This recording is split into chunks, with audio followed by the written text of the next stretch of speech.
Hi, welcome back. This is Brian Prince. We are talking about, the theme is what time is it? And for this one, I wanted us to talk about, is it time for revival? We have heard of this talk, especially with regard to Kenya, been told it's time. There's a revival happening, or that is meant to happen through Kenya.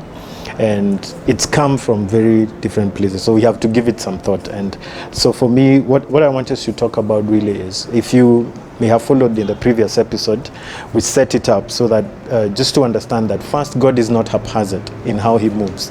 He's very methodical. He just doesn't wake up and decide, okay, today I'll do this. You know, like how sometimes, especially President Moi used to do his appointments, you know, those roadside appointments and just going with the flow. That's not our Father. He's very systematic. I'm not saying he's rigid, but I'm saying there's a method to the madness. And so the question is, if it's time for revival, what does that mean for Kenya? What does that mean for us? What's our role in this? Do we just, all of us now, shut everything down, start praying for 3 days, 3 hours? What do we do so that we are partnering God in that way? So that's really the question. And to do that, I wanted us to reference a passage that I look at as almost a template of what that looks like, and that is the wedding in Cana. That's John chapter 2. It's a very familiar passage. But also, before I go to that, in the previous episode, we talked more from a global perspective with regard to God's plan for the world. That we said it's not the enemy that has the plan for the world and that is setting the agenda, but it is God. So the enemy is not giving God a runaround, you know, burning fires all over, and God is catching up, trying to put it out, waking intercessors up to shut off the devil, so that every time we are responding, the devil is doing something and we have to wake up, and that's what we are doing. I'm not saying there's anything wrong with that. I'm just saying the devil is not running the show. The Father is. And we read from Psalm 2, and we said he's looking at what's going on and he's at peace. He has put his Son on the throne. So the idea is, and if you go later in that passage, it says, listen to him. He's telling the kings of the earth to listen to the Son. And so that's what we are doing. We are listening to the Son. What's his agenda? What he has a plan. What does that look like? So now bringing it down, we are saying for Kenya, he has a plan, and that's what is trying to be communicated in what you're calling a revival. That Kenya is part of his plan, and he's communicating to us that I have a plan. So then what is expected of us? So I'll read from John chapter 2. On the third day, it's a very familiar passage, of course. On the third day, there was a wedding in Cana of Galilee. So that's third day. It's very important. Especially because, again, the miracles Jesus did were not just miracles, they were also signs. They were a message. So there is a message in what we are reading, and you'll see that at the end. And the mother of Jesus was there. Verse 2, now both Jesus and his disciples were invited to the wedding. And when the wine had run out, when they ran out of wine, the mother of Jesus said to Jesus, they have no wine. I can almost see they have no wine. Wink, wink. Because somehow that was full communication. They have no wine. Yeah. And of course, Jesus is like, how does this concern me? And then he mentioned something. My hour has not yet come. So even the Son of God was working with timing.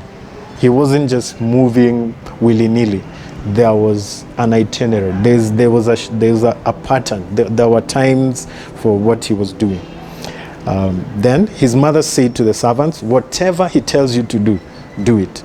So I want you to put a note there, because it's an important point. Whatever he tells you to do, do it. Now, this is what they are told to do.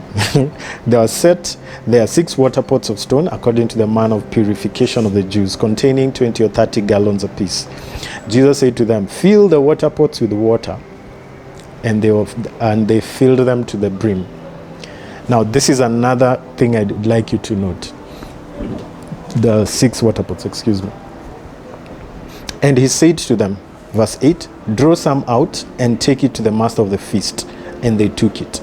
And when the master of the feast had tasted the water that was made wine, and did not know where it came from, but the servants who had drawn the water knew, the master of the feast called the groom aside, like, hey boss, jatuonge panyuma ya tent. And he said to him, every man at the beginning sets out the good wine, and when the guests have well drunk, then the inferior wine, or some versions say the cheaper wine. You have kept the good wine until now. That's surprising. Then this is what we are told. This beginning of signs Jesus did in Cana of Galilee and manifested his glory, and his disciples believed in him. So this is the first one. As you know, the Bible has this, in studying the Bible, they talk of the law of first mention. So this is the first miracle we see. And I think it's by design that it happens in a wedding, and it's by design that we're talking about wine. But it's not just wine, it's two types of wine. So there was a wine that was before, that ran out, and then there was the new wine. New wine revival, ring a bell? So there's an old wine, then there's new wine. Now the master of the guest of honor is concerned, because at the end of the story, he's like, why do, in your case, you brought out the better wine. In fact, some versions say the best wine after the old wine. What's up with that? It didn't make sense, because traditionally they'd have the good wine first, when people still have their taste buds. Then when they're slightly tipsy or whatever, then their taste buds are already damaged, then you can give them the other and they won't tell the difference. But in this case, the new wine was better. And as we said, this is a sign. So of course, the bigger picture is this could be seen as old new covenant. It could go there, but I want to bring this in relation to what's happening in Kenya, right? When we are talking about a revival, of course, revival has to do with new wine, right? So we are talking about Jesus doing this new wine. And in this story, one of the first things that stands out is he waited for the old wine to run out. It's easy to skip over that, but it's interesting that that's where this discussion begins. He waited for the old wine to run out.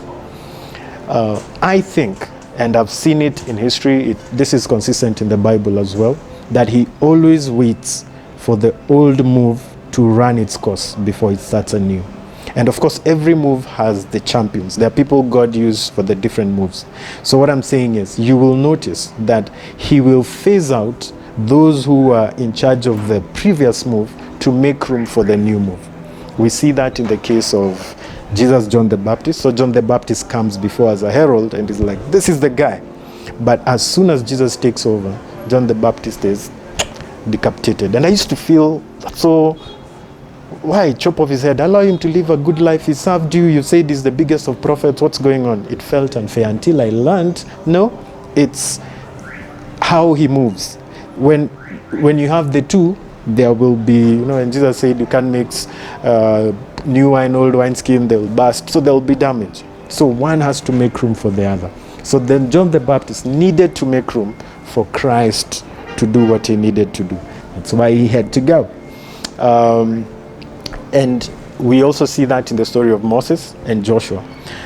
So Joshua, this larger-than-life character, leading people, one-man army, His staff opens the road, does everything in Egypt. This one man called Moses does all this. He gets to 120 years. We are told he was still very strong. His eyes were okay. God tells him, boss, go up the mountain and die. So you see his death is instructed. It's instigated by God. It's not a natural cause. And you'd wonder why. Because they were due for the new thing.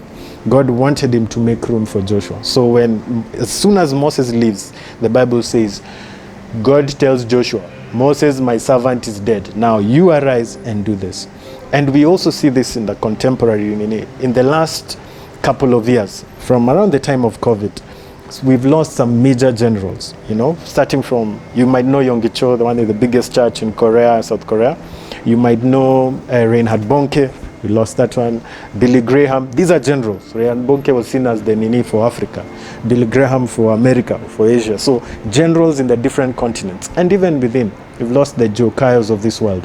Why? Because they needed to make room for the new move that God is doing. So the Nini for us, therefore, is to pack up our ears and see what is this that God is doing. Because the old wine has run out and it's time for the new wine. Moses, his servant, is dead.